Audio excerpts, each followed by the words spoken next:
I want to spend the next half an hour with you, firstly exploring how you feel about the role. And I know some of you, particularly some of the people on the table I was at, have only recently been appointed and have only attended one meeting and not even had an induction yet, so how you feel about the role might be quite interesting. And I want you to share with each other what experiences you're having, and then I want to give you a tool to help you be more effective as student governors, and that's around how you ask powerful questions. So the first thing I'd like you to do, and I know some of you will find this more difficult to answer than others, is I want you to think about how effective you are as a student governor. Now you'll notice the scale is 1 to 10. You are not allowed to say 0. All right? The fact that you are in the role means that you are being effective. And I want you to think about how effective you feel you are being. What is it that you're doing that's making you effective? And for those of you who have limited experience at the moment, or perhaps feel they're not sure how they're being effective, the second question is the one for you to focus on. What I would like to do really well is, all right, ask yourself that question. What I would like to do really well is. For those of you who have been in the role for a while, you might want to change that question to what I do really well is. Okay? Now, I want you to just spend 5, maybe 6 minutes thinking about this and talking to somebody next to you about those questions. How effective do you feel you are being as a student governor? Now, I know some of you are here with colleagues, with your partner student governor.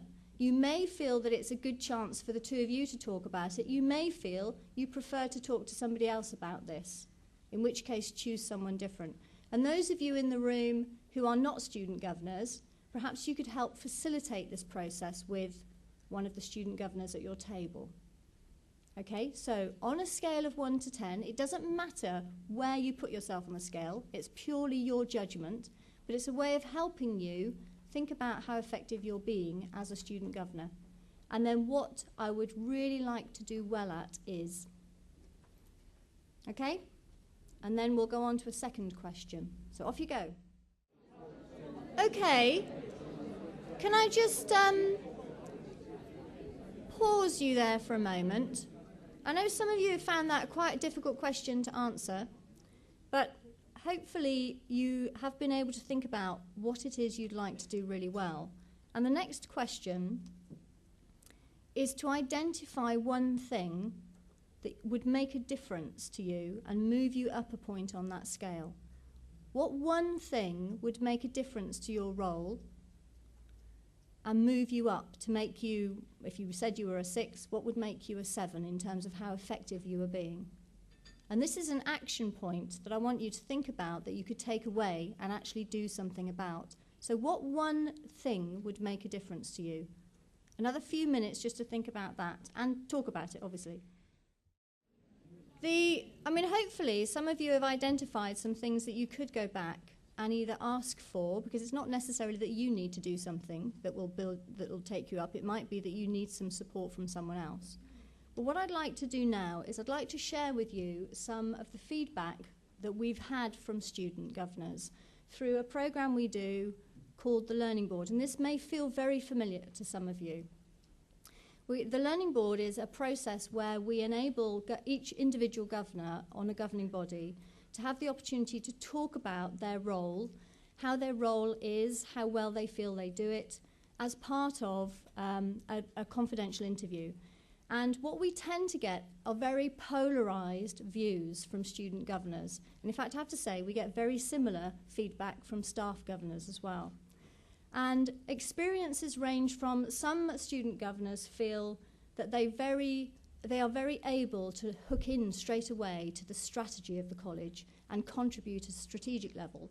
Others felt they were kept very much at an operational level, and often the sorts of questions or the expectation of them being at the governing meetings was that they were there to represent the operational side of things, and they were asked questions about, how is the parking, how are students feeling about refreshments, those sorts of things. So very varied. And again, you might reflect on when you're in your governors' meetings, how are you treated? What's the expectation on you from other governors? Is it that you're contributing at a strategic level, or do they tend to sort of pigeonhole you into giving feedback on much more operational stuff? Because you are there as a member of the strategic leadership team while you are on that governing body. The other, we get a lot of, some people feel that they are made very welcome, they feel very comfortable being in the room with the other governors. They feel able to say whatever they want to say. You know, even if it's a really stupid question, they feel able to ask it. Others, the complete extreme. They feel very discomfortable, is that a word? Uncomfortable, being in the room with these other people. There is a real level of discomfort, which then, of course, affects the way that they feel they can contribute, because they don't necessarily ask the questions they want to ask. Again, think about where you might sit at the moment and how you might change that.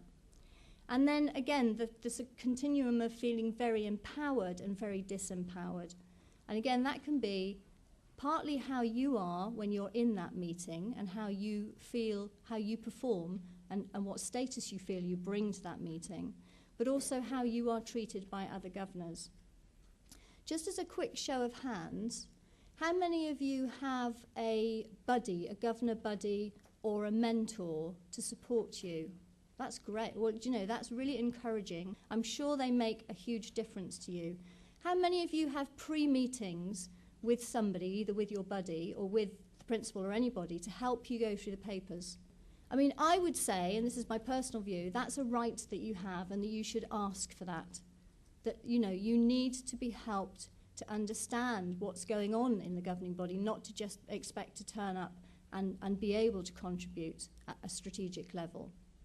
And I would imagine that those of you who do have pre-meetings, you'll probably help to think about the sorts of questions and the sorts of angles from a student perspective that you can bring to the meetings. When we ask governors, and principals in particular, what makes a good student governor, they always come up, this is an aggregation really of all of their answers, but in general it's what they say, is it's the ability to ask strategic questions and engage with college governance from the perspective of a member of a student body.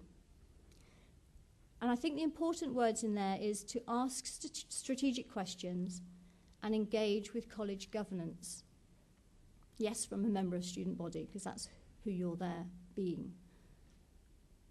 So what I'd like to talk about just for a few minutes, and I want you to think about this in terms of the rest of today and watch yourself around the sorts of questions you ask, is to think about how do you ask really powerful questions. And questions can be used in lots of different ways. We all use questions all the time. You've asked probably hundreds of questions already today alone. But we don't often spend a lot of time thinking about how we ask those questions, how we craft them, what the purpose of those questions are. And I think in terms of going to a governing body, that's really a task that needs to be done before you get there. You need to think about what sort of questions do I want to ask. So questions can be used for lots of different reasons. They can be used to validate something. You know, a yes-no question, is this what you're saying, is it not? They can be used to challenge. They can be used to create forward movement, to find solutions, to move forward, to appreciate achievement, to reflect and to gain information. So the first task when you're thinking about crafting questions is to think about what is the purpose of my question?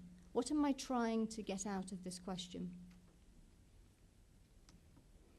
I want you to consider these questions now as if you were asked them at a governing body. Okay, so why do students leave? If you were asked that, don't respond, but how do you think you would respond? How would that make you feel? Second question, what's making so many students late for study? Third question, if you could change one thing that would improve the experience of students, what would that be?